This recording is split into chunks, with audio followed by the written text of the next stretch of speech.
আসসালামু আলাইকুম। এখানে যে সবজিগুলো দেখতে পাচ্ছেন এটা হচ্ছে দুপুরের জন্য বের করেছি। তো এইভাবে আমি একটা ছবি তুলে ফেসবুকে পোস্ট করেছিলাম।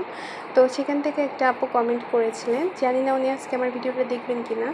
তো উনি আমাকে প্রশ্ন করেছিলেন যে আমি কি এভাবে কাটা সবজি বাজার থেকে কিনে নিয়ে আসি নাকি আস্ত করেই কিনে নিয়ে আসি। হয়তো এখন বাজারে অনেকভাবে আর কি সবজি বিক্রি করে কেটে কেটে পাওয়া যায়, তবে আমার বাসায় এইভাবে কখনো কেনা হয় না। সবসময় এই আস্ত সবজিটাই কিনে নিয়ে আসি আর সেটা কেটে আমি নিজের হাতে কেটে আর কি রান্না করি। তো যেহেতু লাউটা বেশ বড় ছিল তো পুরোটা রান্না করলে খাওয়া হতো না, সেজন্য আমি অর্ধেকটা কেটে ইলিশ মাছ দিয়ে রান্না করেছিলাম। গত দিন যে ভিডিওগুলো দিয়েছি তারা যারা দেখেছেন তারা জানেন। আর বাকি অর্ধেকটা আজকে এই যে রান্না করার জন্য বের করেছি। অবশ্য বাজার থেকে কাটা সবজি আসলে আমার বাসায় কিনে আনা হয় না, আর আমার বাসায় আমার হাজবেন্ড বা আমার পছন্দও করি না। বাসায় নিজের হাতে কেটে আর কি রান্না করি। এই তো কথা বলতে বলতে কিন্তু আমার লাউ কাটা শেষ।